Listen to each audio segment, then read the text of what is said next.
राम राम साथियों, welcome to Ultra Knowledge Academy. दोस्तों, आज की वीडियो में हम बात करेंगे सीजीएल के सिलेबस की और एग्जाम पैटर्न की।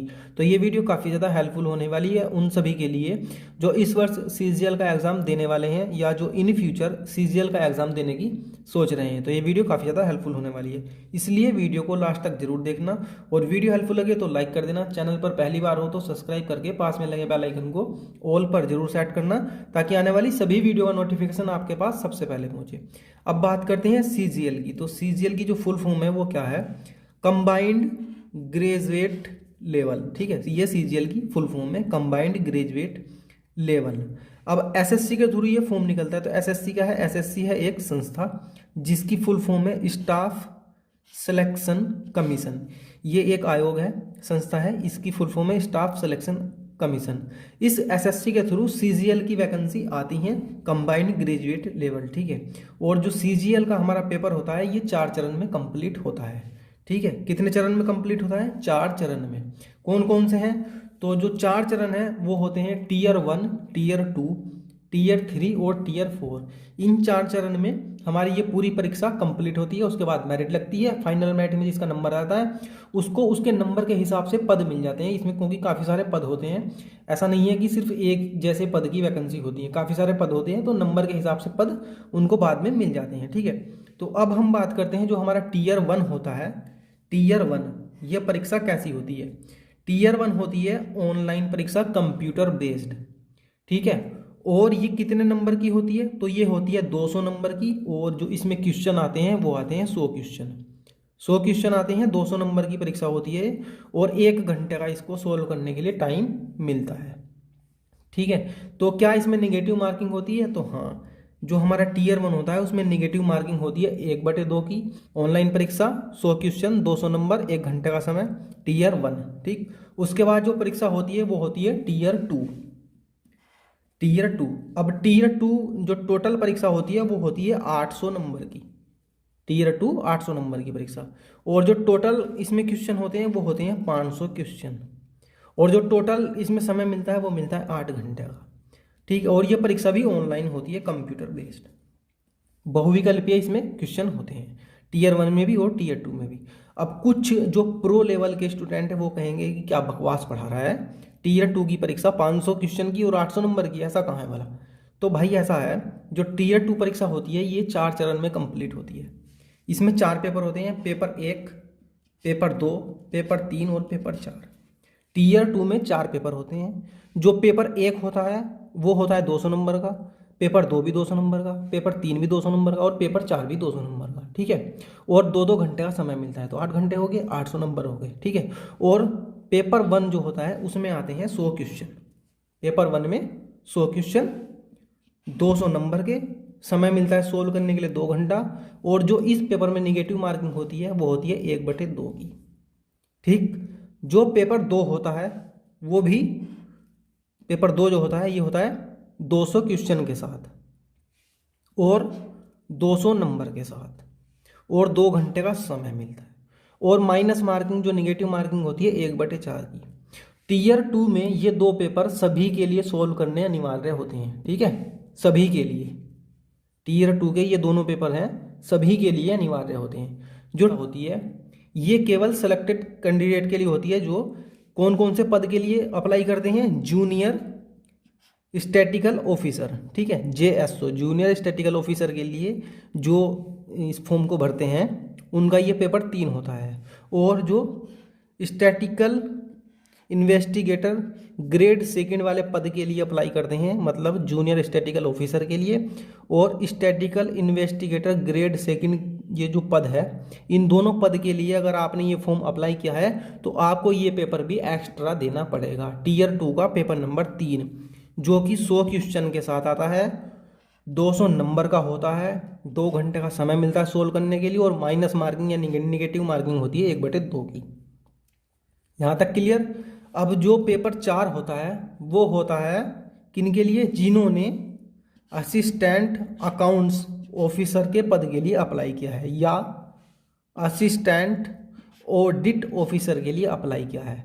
तो मतलब अगर किसी ने असिस्टेंट ऑडिट ऑफिसर और असिस्टेंट अकाउंट्स ऑफिसर इन दोनों पद के लिए भी सीजीएल का फॉर्म भरा है, ठीक है, तो उनको ये टियर 2 का पेपर नंबर 4 भी देना पड़ेगा, ठीक है। 100 क्वेश्चन होते हैं इसमें, 200 नंबर का पेपर होता है, 2 घंटे का समय मिलता है सोल्व करने के लिए, और निगेटिव मार्किंग होती है 1/2 की।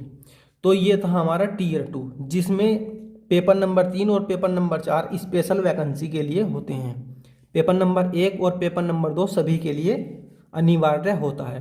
तो टियर 1 समझ में आ गया कि कितने क्वेश्चन होते हैं, कितने नंबर का होता है, कितना समय मिलता है, और टियर 2 समझ में आ गया। अब बात करते हैं हम टियर 3 की। तो जो टियर 3 होता है वो कैसा होता है? टियर 3, टियर 1 भी ऑनलाइन था, ऑब्जेक्टिव क्वेश्चन थे। टियर 2 भी ऑनलाइन था, ऑब्जेक्टिव क्वेश्चन थे।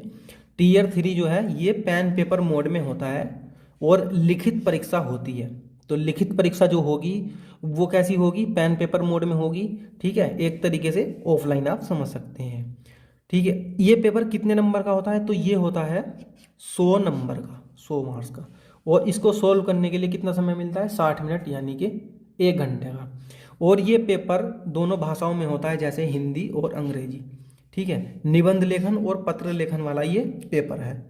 तो ये पेपर ऐसा है कि अगर आपने निबंध लेखन तो हिंदी में कर लिया और जो पत्र लेखन होता है वो इंग्लिश में कर लिया, तो आपको 0/सन्नाटा नंबर मिलेगा, मतलब आपका पेपर ये क्रॉस कर दे जाएगा, 0 नंबर मिलेगा, ठीक है। कंडीशन लिखी गई है, यदि एक भाग को आप हिंदी में और एक भाग को अंग्रेजी में करेंगे तो 0 नंबर दिया जाएगा।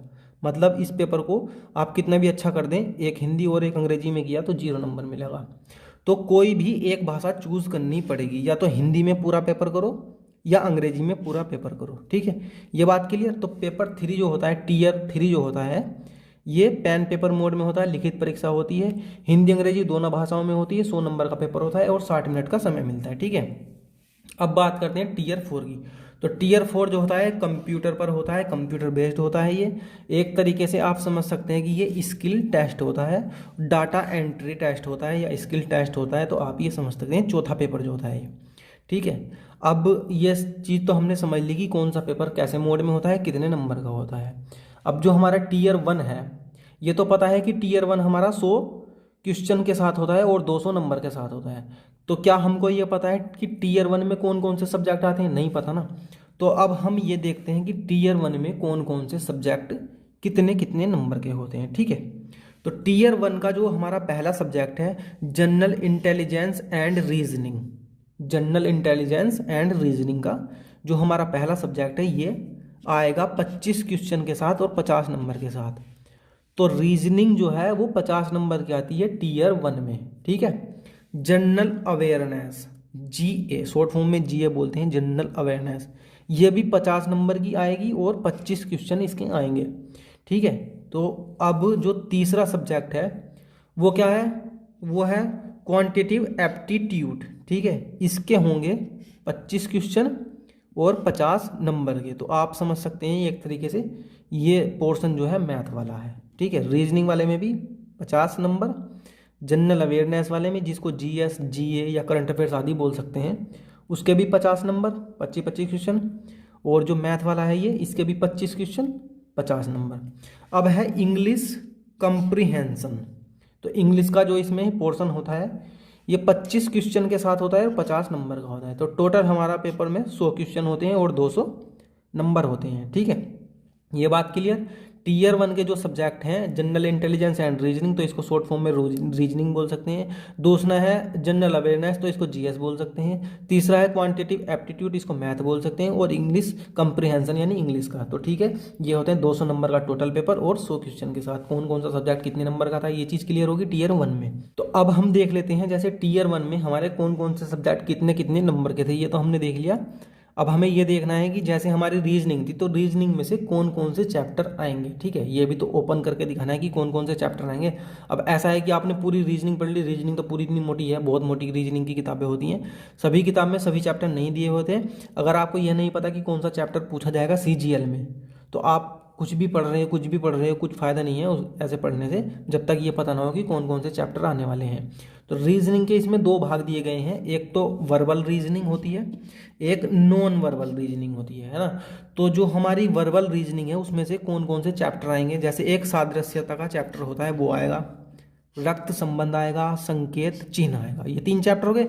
वर्गीकरण आएगा, दिशा दूरी आएगा, ठीक है।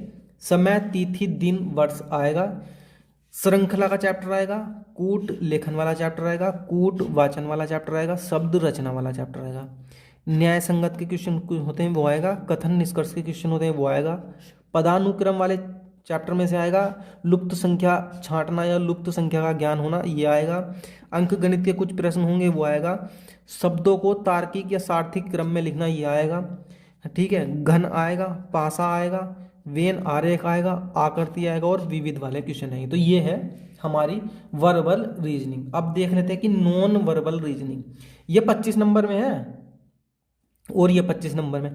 तो टोटल जो रीजनिंग है ये 50 नंबर में और 25 क्वेश्चन आएंगे, ठीक है।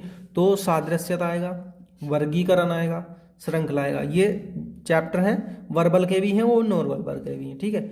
दर्पण एवं जल प्रतिबिंब में से क्वेश्चन आएगा, कागज के टुकड़े की कटिंग या फोल्डिंग, ये चैप्टर होता है रीजनिंग की किताब में लास्ट में दिया हुआ होता है, किसी किसी किताब में स्टार्टिंग में दिया हुआ था, इसमें से आएगा। छिपी हुई आकृति का ज्ञान होना, यहाँ से क्वेश्चन आएगा। आकृतियों का विचलन, कुछ कहते हैं ना कि मतलब कुछ दिए हुए होते हैं आकृति बना के, बोलते हैं कि अगर इसको ऐसे घुमाएं कि कौन सा चीज़ फ्रंट पे आएगी और कौन सी बैक में आएगी, तो उसमें से आकृति का विचलन, ठीक है।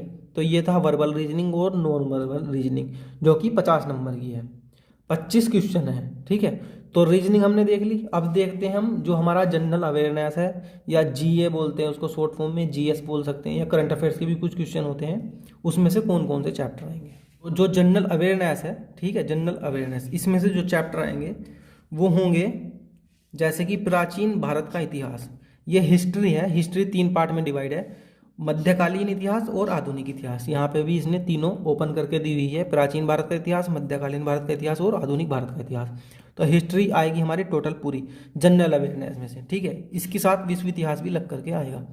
कला और संस्कृति वाला जो हमारा बुक होती है कला और संस्कृति की जो है ये आएगी। भारतीय राज्य व्यवस्था और संविधान, तो राज्य व्यवस्था और संविधान एक तरीके से आप शॉर्ट में बोल सकते हैं कि ये पॉलिटी है, पॉलिटी में से क्वेश्चन पूछा जाएगा जनरल अवेयरनेस में। भौतिक भूगोल, विश्व भूगोल, भारत का भूगोल, तो ये ज्योग्राफी है, ज्योग्राफी में से भारत की, विश्व की, भौतिक जो मिट्टी उट्टी का ज्ञान होता है वो सारा इसमें ज्योग्राफी भी पूछा जाएगा। अब एक बुक होती है अर्थशास्त्र, एक सब्जेक्ट अर्थशास्त्र होता है, तो अर्थशास्त्र भी आएगा टोटल, ठीक है।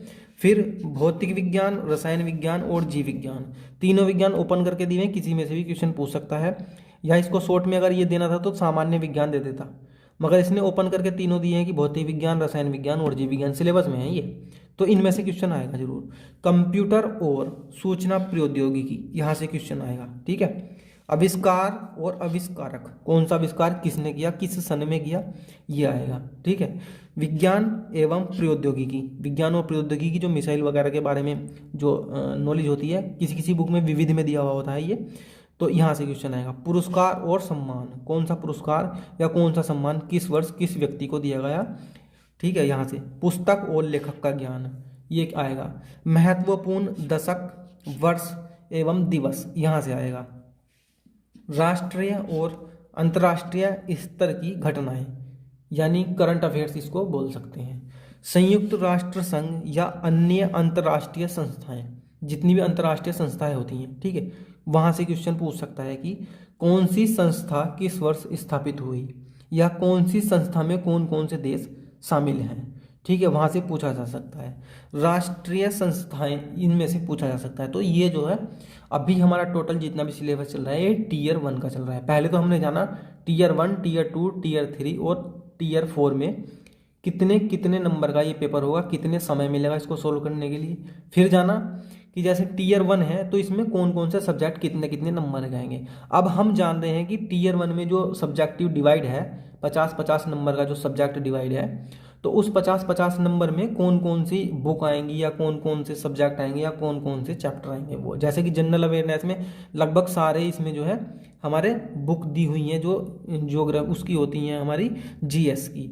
जनरल अवेयरनेस में जीएस भी होती है। जनरल अवेयरनेस समझ लो एक बोल सकते हैं कि जीएस भी है इसमें, करंट अफेयर्स भी है इसमें, और जितनी भी है हमारी जी के जो भी होती है वो सब इसमें, जैसे हिस्ट्री भी दे दी है, ज्योग्राफी भी दे दी है, पॉलिटी भी दे दी है, साइंस भी दे दिया है, और कंप्यूटर ज्ञान भी दे दिया है इसमें, और जो विविध वाले होते हैं वो सब। तो मतलब ये जनरल अवेयरनेस में है। ठीक, अब देखते हैं टीयर 1 का जो तीसरा सब्जेक्ट है हमारा, जिसको मैथ बोलते हैं शॉर्ट फॉर्म में मैथ, तो वहाँ से कौन कौन से चैप्टर आएंगे। तो ये है हमारा मैथ वाला डिपार्टमेंट, क्वांटिटेटिव एप्टीट्यूड। ठीक है, जो कि 50 नंबर में आएगा, 25 क्वेश्चन आएंगे। तो यहाँ से देखते हैं कौन कौन से चैप्टर आएंगे। जैसे संख्या पद्धति, कॉमन है, संख्या पद्धति सभी एग्जाम में पूछा जाता है। लेस है, मैस है, यानी लघुत्तम समापवर्तक और महत्तम समापवर्तक, ये भी कॉमन है, लगभग सभी एग्जाम में पूछा जाता है। सरलीकरण, ये भी कॉमन है, सभी एग्जाम में पूछा जाता है। घात और घातांक और करनी, ये 3 चैप्टर हैं। घात एवं घातांक एक चैप्टर है, करनी अलग चैप्टर है, तो ये भी पूछा जाएगा। औसत यानी एवरेज, ये भी पूछा जाएगा। अनुपात समानुपात, ये कॉमन चैप्टर है, ये भी पूछा जाएगा। मिश्रण, प्रतिशतता, लाभ हानि, ये भी कॉमन चैप्टर है, ये पूछे जाएंगे। बट्टा, बट्टे का ज्ञान होना, ये भी पूछा जाएगा। साधारण ब्याज और चक्रवृद्धि ब्याज, कॉमन चैप्टर है, सभी एग्जाम में पूछा जाता है।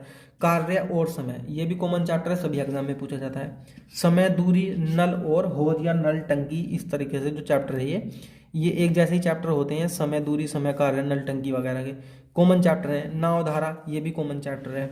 अनुक्रम से नहीं, बीज गणित और त्रिकोणमिति, अब ये बीज गणित अलग दिया, त्रिकोणमिति अलग दिया, तो दो मैथ अलग है। ये तो हमारा अलग मैथ है, ये अलग मैथ है। और ज्यामिति निर्देशांक वाला जो हमारा मैथ है, या ज्यामिति या क्षेत्रमिति, ये अलग है। ठीक है, ये भी पूछा जाएगा। सांख्यिकी और डाटा इंटरप्रिटेशन, ये पूछा जाएगा।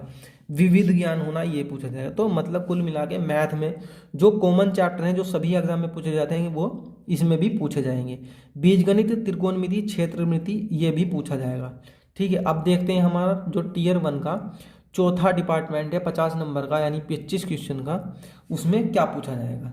यानी इंग्लिश वाला जो हमारा चौथा डिपार्टमेंट है टीयर 1 का, उसमें कौन कौन से चैप्टर पूछे जाएंगे। तो ये है हमारा चौथा डिपार्टमेंट टीयर 1 का, इंग्लिश कंप्रीहेंशन या इंग्लिश का। तो इंग्लिश में से कौन कौन से चैप्टर या कहाँ कहाँ से क्वेश्चन आएगा। जैसे कि कॉमन एरर होना एक चैप्टर है, यहाँ से क्वेश्चन आएगा। इम्प्रूवमेंट ऑफ सेंटेंस, यहाँ से क्वेश्चन आएगा। ट्रांसफॉर्मेशन ऑफ सेंटेंस, यहाँ से क्वेश्चन आएगा। एक्टिव पैसिव बोलते हैं इसको। ठीक है, डायरेक्ट इनडायरेक्ट एक चैप्टर होता है, यहाँ से क्वेश्चन आएगा। सिनोनियम्स और एंटोनियम्स, यहाँ से क्वेश्चन आएगा। फिल इन द ब्लैंक्स, यहाँ से क्वेश्चन आएगा। वन वर्ड्स सब्स्टिट्यूशन, यहाँ से क्वेश्चन आएगा। ग्रुप्स ऑफ वर्ड, यहाँ से क्वेश्चन आएगा। एडम्स फ्रेज, यहाँ से क्वेश्चन आएगा। Section of miss spelled word या करेक्टली स्पेल्ड वर्ड, यहाँ से क्वेश्चन आएगा। अरेंजमेंट ऑफ सेंटेंस, यहाँ से क्वेश्चन आएगा। क्लोज टेस्ट, यहाँ से क्वेश्चन आएगा। और कंप्रीहेंशन टेस्ट, यहाँ से क्वेश्चन आएगा। तो ये था हमारा इंग्लिश का कि यहाँ क्वेश्चन आएगा। तो हमारा टीयर 1 का जितना भी सिलेबस था या जो भी एग्जाम पैटर्न था वो कंप्लीट हो गया है। 4 सब्जेक्ट आएंगे, जिसमें से जीएस यानी जिसको जनरल अवेयरनेस लिखा गया है, उसमें सारे जीएस के सब्जेक्ट हैं। हिस्ट्री, ज्योग्राफी, पॉलिटी, साइंस और जीके और करंट अफेयर्स। वो मैथ में जो भी कॉमन सब्जेक्ट होते हैं वो, रीजनिंग, नॉन वर्बल रीजनिंग और वर्बल रीजनिंग, वो सारी कुछ आएगी इसमें। इंग्लिश कंप्रीहेंशन, ये 4 सब्जेक्ट आएंगे। ठीक है, तो टीयर 1 का हमारा कंप्लीट हो गया। अब देखते हैं हम टीयर 2। टीयर 2 में कौन कौन से सब्जेक्ट आएंगे, कहाँ कहाँ से क्वेश्चन पूछा जाएगा। ठीक है, तो आपको पता ही है कि टीयर 2 का पेपर जो होता है वो 4 चरण में कंप्लीट होता है, यानी इसमें 4 पेपर होते हैं टीयर 2 में। ठीक है, जो पेपर 1 होता है और जो पेपर 2 होता है वो सभी के लिए अनिवार्य होता है। पेपर 3 और पेपर 4 स्पेशल पद के लिए अनिवार्य होता है, मतलब अगर उन्होंने वो पद भरे हैं तो उनको वो पेपर देना पड़ेगा। ठीक है, तो हम देखते हैं टीयर 2 का पेपर 1 जो सभी के लिए अनिवार्य है। कितने क्वेश्चन होंगे, 100 क्वेश्चन होंगे। नंबर कितने होंगे, 200 नंबर का होगा। समय कितना मिलेगा सोल्व करने के लिए, 2 घंटे का समय मिलेगा। तो जो पेपर 1 है उसमें मैथ से ज़्यादा क्वेश्चन पूछे जाएंगे, यानी संख्या पद्धति। ठीक है, जो टीयर 1 में भी चैप्टर है। सरलीकरण टीयर 1 में है ये भी। घात घातांक करनी टीयर 1 में है ये भी। भाजकत्व एक ये अलग चैप्टर इसमें है।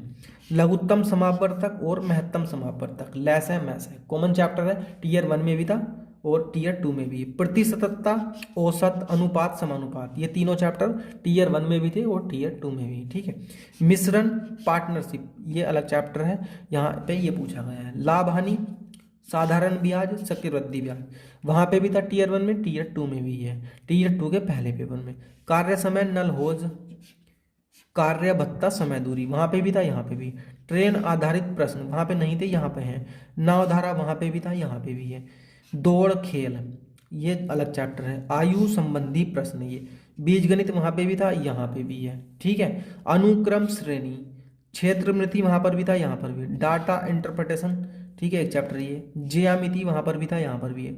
त्रिभुज, वृत्त, त्रिकोणमिति, या तो आप इसको क्षेत्रमिति के अंतर्गत रख लो त्रिभुज वृत्त को, या अलग अलग चैप्टर करके समझ लो। त्रिकोणमिति, यहाँ पर त्रिकोणमिति है। घड़ियां, कैलेंडर, क्रमचय, संचय, प्रायिकता और लघुगणक, ये 4 चैप्टर अलग हैं। तो पेपर 2 में ये मैथ का डिपार्टमेंट है, टोटल मैथ आएगा टीयर 2 के पेपर 1 में, जिसमें 100 क्वेश्चन होंगे, 200 नंबर का होगा और 2 घंटे का समय मिलेगा सोल्व करने के लिए, ठीक है। और अगर निगेटिव मार्किंग की बात करें तो 1/2 की निगेटिव मार्किंग होने वाली है इसमें। अब देखते हैं हम टीयर 2 के पेपर नंबर 2 के बारे में, जो कि सभी के लिए अनिवार्य है। तो पेपर टीयर 2 का पेपर 2 जो कि 200 क्वेश्चन का होगा और 200 नंबर का ही होगा, ठीक है। समय मिलेगा 2 घंटे का। और अगर निगेटिव मार्किंग की बात करें तो 1/4 की निगेटिव मार्किंग होने वाली है। ये पेपर होगा इंग्लिश लैंग्वेज और कंप्रीहेंशन का, ठीक है, इंग्लिश लैंग्वेज और कंप्रीहेंशन का। तो जो टीयर 1 में था इंग्लिश वाला, वो सारा कुछ यहाँ पर है टीयर 1 में। वहाँ पर 50 नंबर में केवल 25 क्वेश्चन थे और यहाँ पर 200 क्वेश्चन 200 नंबर में होने वाले हैं। तो ये पेपर काफ़ी बड़ा होने वाला है इंग्लिश का, ठीक है। तो ये सभी के लिए अनिवार्य होता है और जो हिंदी मीडियम के स्टूडेंट होते हैं वो इसी पेपर में मार्क खाते हैं।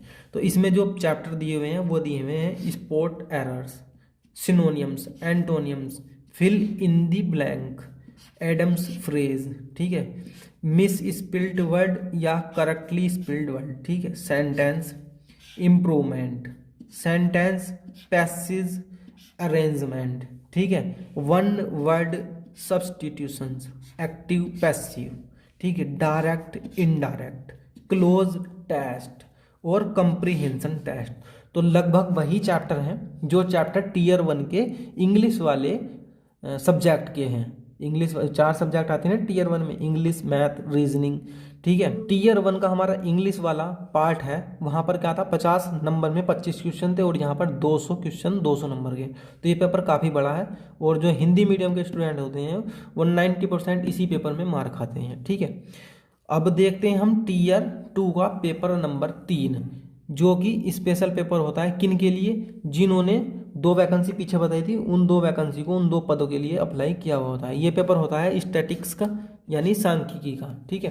तो इसमें जो हमारे चैप्टर होने वाले हैं वो हैं सांख्यिकी या डेटा का संग्रह, वर्गीकरण और प्रस्तुतिकरण। ये मैं कुछ टॉपिक बता रहा हूँ कि यहाँ से इसमें से क्वेश्चन पूछे जाते हैं। फैलाव के उपाय, ये स्टैटिक्स के हैं सांख्यिकी के। छन, तिरछापन और कुर्तोसिस, यहाँ से ये एक टॉपिक है, यहाँ से क्वेश्चन पूछा जा सकता है। सहसंबंध और प्रतिगमन, स्कैटर आरेख, यहाँ से क्वेश्चन पूछा जा सकता है, ठीक है। संभाव्यता सिद्धांत, यहाँ से क्वेश्चन पूछा जाता है। यादृच्छिक क्षर और संभाव्यता वितरण, यहाँ से क्वेश्चन पूछा जाता है। नमूनाकरण सिद्धांत, यहाँ से क्वेश्चन पूछा जा सकता है। सांख्यिकी के अनुमान, यहाँ से क्वेश्चन पूछा जा सकता है। विश्लेषण का विश्लेषण और इंडेक्स नंबर, तो ये सांख्यिकी का है पेपर, जो कि केवल स्पेशल पद के लिए होता है। जो स्टूडेंट इस पद के लिए अप्लाई करते हैं उनको ये पेपर नंबर 3 देना जरूरी होता है। अगर इस पेपर की हम बात करें कि क्या निगेटिव मार्किंग है, तो हाँ, इस पेपर में भी निगेटिव मार्किंग है 1/2 की। और समय कितना मिलेगा सोल्व करने के लिए, तो 2 घंटे का समय मिलेगा। कितने नंबर में होगा, 200 नंबर में होगा। कितने क्वेश्चन आएंगे, 100 क्वेश्चन आएंगे, ठीक है। तो ये था टीयर 2 का पेपर नंबर 3। अब ऐसा ही टीयर 2 का पेपर नंबर 4 है, जो स्पेशल पद के लिए है। जो स्टूडेंट या जो विद्यार्थी एस्पिरेंट जो उस पद को फिल करते हैं, भरते हैं सीजीएल में, उनको वो पेपर देना होता है। अब हम उसका सिलेबस पैटर्न जान लेते हैं कि क्या है। तो ये है टीयर 2 का पेपर 4, ठीक है, जीएस या सामान्य अध्ययन के तौर पर। ये कितने नंबर का होगा, तो ये होगा 200 नंबर का। क्वेश्चन कितने आएंगे, 100 क्वेश्चन आएंगे। कितना समय मिलेगा, 2 घंटे का समय मिलेगा। क्या निगेटिव मार्किंग होगी, 1/2 की होगी, ठीक है। अब बात करते हैं कि ये पेपर कैसे कैसे होगा। भाई इस पेपर को सोल्व करने के लिए इस पेपर के अंतर्गत जो है 2 भाग होते हैं। एक भाग होता है वित्त और लेखा का, दूसरा होता है अर्थशास्त्र और शासन का। तो वित्त लेखा का जो भाग ए होता है वो होता है 80 नंबर में, और जो दूसरा भाग अर्थशास्त्र और शासन का होता है वो होता है 120 नंबर में। ठीक है, ये पेपर 4 में है, दो भाग अलग से हैं। पेपर 4 में दो भाग 200 नंबर में है, दो भाग हैं 80 नंबर और 120 नंबर में, दो जगह डिवाइड है ये। तो जो भाग ए है वित्तीय लेखांकन टॉपिक है, क्वेश्चन पूछा जाएगा। लेखांकन की सीमा यहाँ से पूछा जाएगा, लेखांकन सिद्धांत यहाँ से पूछा जाएगा। तो ये वित्त और लेखा के बारे में है ना, तो टोटल इसमें लेखांकन और वित्त के बारे में ही पूछा जाएगा। लाभ हानि विनियोग खाते, पूंजी और राजस्व व्यय के बीच बैलेंस शीट का भेद, यहाँ से क्वेश्चन आएगा। मूल्य ह्रास लेखांकन आदि, यहाँ से कुछ क्वेश्चन पूछे जाएंगे। 80 नंबर में ये पेपर होने वाला है वित्त और लेखांकन का। ठीक है, टीयर 2 का पेपर 4, अभी टीयर 2 पर ही है हम। अब बात करते हैं टीयर 2 के पेपर 4 के भाग दूसरे की। ठीक है, अर्थशास्त्र और शासन के बारे में। तो वित्त आयोग, भूमिका और कार्य, यहाँ से क्वेश्चन। मांग आपूर्ति का सिद्धांत, यहाँ से क्वेश्चन। उत्पादन और लागत का सिद्धांत, यहाँ से क्वेश्चन। विभिन्न बाजारों में बाजार मूल्य और मूल्य निर्धारण, यहाँ से क्वेश्चन। ठीक है, भारतीय अर्थव्यवस्था, यहाँ से क्वेश्चन। भारत में आर्थिक सुधार, यहाँ से क्वेश्चन। मुद्रा बैंकिंग, यहाँ से क्वेश्चन। तो ये था टीयर 2 का पेपर नंबर 4, जो कि दो पार्ट में डिवाइड है, 80 नंबर में और 120 नंबर में। वित्त और लेखा, अर्थशास्त्र और शासन, दो पार्ट में डिवाइड है। ठीक है, अब हम बात करते हैं कि टीयर 3 की। ठीक है, जो कि निबंध लेखन, पत्र लेखन, आवेदन आदि के बारे में है। ठीक है, ऑफलाइन पेपर है ये, लिखित परीक्षा है पेन पेपर मोड में। निबंध लेखन, पत्र लेखन, आवेदन आदि के बारे में। ठीक है, और जो हमारा टीयर 4 है वो है टैक्स असिस्टेंट पद के लिए। टीयर 4 का जो पेपर होता है वो टैक्स असिस्टेंट पद के लिए होता है। DEST यानी data entry skill test, DEST data entry skill test, data entry speed test होता है ये।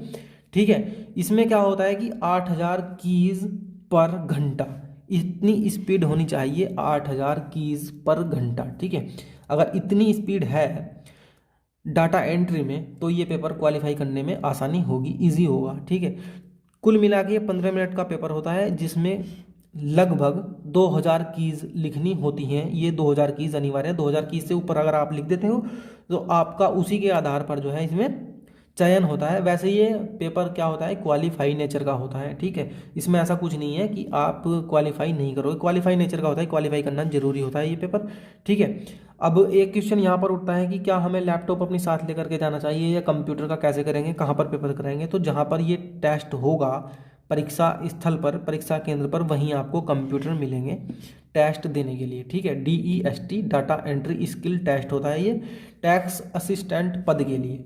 अब इसी में एक पेपर और होता है CPT यानी कंप्यूटर प्रोफिशिएंसी टेस्ट। ठीक है, ये 3 मॉडल टेस्ट होते हैं इसमें। एक तो वर्ड प्रोसेसिंग का होता है, एक स्पीड शीट का होता है, एक स्लाइड निर्माण का होता है। इसमें ये कुछ टेस्ट होते हैं, आगे अभी देखने वाले हैं कि किस किस टॉपिक से ये कहाँ से कैसा कैसा पेपर होता है टीयर 4 का। तो टीयर 4 का जो CPT होता है ना, वो पेपर होता है CSS, MEA और AFHQ डिपार्टमेंट में। ध्यान से समझना, डिपार्टमेंट में, AFHQ डिपार्टमेंट में असिस्टेंट सेक्शन ऑफिसर के लिए, असिस्टेंट सेक्शन ऑफिसर के लिए होता है ये पेपर। और मिनिस्ट्री ऑफ कॉरपोरेट अफेयर्स में एक डिपार्टमेंट है, मिनिस्ट्री ऑफ कॉरपोरेट अफेयर्स में सीरियस फ्रॉड इन्वेस्टिगेशन ऑफिसर के लिए। एक तो होता है असिस्टेंट सेक्शन ऑफिसर के लिए, एक होता है सीरियस फ्रॉड इन्वेस्टिगेशन ऑफिसर के लिए। ये 2 पद हैं इसमें, CPT 2 जिनके लिए होता है उसके बारे में है। और मिनिस्ट्री ऑफ माइंस में ये एक डिपार्टमेंट है, मिनिस्ट्री ऑफ माइंस में असिस्टेंट और इंस्पेक्टर, असिस्टेंट और inspector, central excise inspector, preventive officer, inspector examiner, CBSE department में इन पद के लिए ये पेपर होता है CPT। ठीक है, तो 3 पद हैं, नहीं पद तो यहाँ पर काफ़ी सारे हैं, जैसे असिस्टेंट सेक्शन ऑफिसर ये एक पद इसमें। ठीक है, और एक है सीरियस फ्रॉड इन्वेस्टिगेशन ऑफिसर ये। ठीक है, और एक है असिस्टेंट और inspector, central excise inspector, preventive officer, inspector examiner या सीबीएसई डिपार्टमेंट में, तो इनके लिए ये पेपर होता है सीपीटी, ठीक है, सीपीटी। और जो पीछे अभी हमने बताया है डीईएसटी यानी डाटा एंट्री स्किल टेस्ट, तो वो किसके लिए होता है? टैक्स असिस्टेंट पद के लिए, ठीक है। तो ये था कुल मिला के टीयर 1, टीयर 2, टीयर 3 और टीयर 4 का सिलेबस और एग्जाम पैटर्न, ठीक है। अब इस फॉर्म को कौन कौन भर सकता है? तो इस फॉर्म को भर सकता है जिसका ग्रेजुएशन कंप्लीट हो, ठीक है। जिसका ग्रेजुएशन कंप्लीट हो वो इस फॉर्म को भर सकता है। सीजीएल, इसमें एक शब्द खुद से ही आ रहा है, ग्रेजुएट लेवल, तो ये ग्रेजुएट लेवल की वैकेंसी होती है, जिनका ग्रेजुएशन कंप्लीट है वो इस फॉर्म को भर सकता है। अब यहाँ पर एक चीज़ और है कि इस फॉर्म को कितनी एज तक के भर सकते हैं? तो 18 वर्ष से 27 वर्ष या 32 ईयर्स तक इस फॉर्म पे जो पोस्ट होती हैं वो 32 ईयर्स तक के लिए होती हैं। जो अधिकतर पोस्ट होती हैं वो 18 से 30 वर्ष के लिए होती हैं, ठीक है। वैसे 18 से 27 तक इस फॉर्म को भर सकते हैं नॉर्मली। जो 18 से 30 या जो 32 ईयर्स वाले होते हैं उनके लिए अलग से कुछ एक्स्ट्रा क्वालिफिकेशन होती हैं। कुछ जैसे बोल दिया जाएगा कि आपको एमकॉम होना चाहिए, मगर किस सब्जेक्ट में? तो सब्जेक्ट दिया हुआ होगा। एज तो चलो ठीक है 32 ईयर्स है, मगर उसके साथ आपको बोल दिया जाएगा कि पोस्ट ग्रेजुएट चाहिए और उसमें आपके पास ये सब्जेक्ट होना चाहिए। तो सब्जेक्टिव वाइज है, जैसे कि टीयर 2 में पेपर नंबर 3 और पेपर नंबर 4 स्पेशल पद के लिए है ना, पेपर नंबर 3 और पेपर नंबर 4 टीयर 2 में स्पेशल पद के लिए। तो स्पेशल पद के लिए जब है तो उनके पास स्पेशल ही डिग्री या क्वालिफिकेशन होंगी, तभी तो वो उन पद को भर सकते हैं, और उनके लिए फिर स्पेशल से अलग से पेपर कराया गया है, ठीक है। तो बस फिलहाल तो इस वीडियो में इतना ही, मिलते हैं नेक्स्ट वीडियो में। वीडियो हेल्पफुल लगी है तो वीडियो को कर दो लाइक, चैनल पर पहली बार आओ तो चैनल को सब्सक्राइब करके पास में लगे बेल आइकन को ऑल पर जरूर सेट कर देना, और अपने सभी दोस्तों तक इस वीडियो को शेयर भी कर देना ताकि उनका भी भला हो जाए।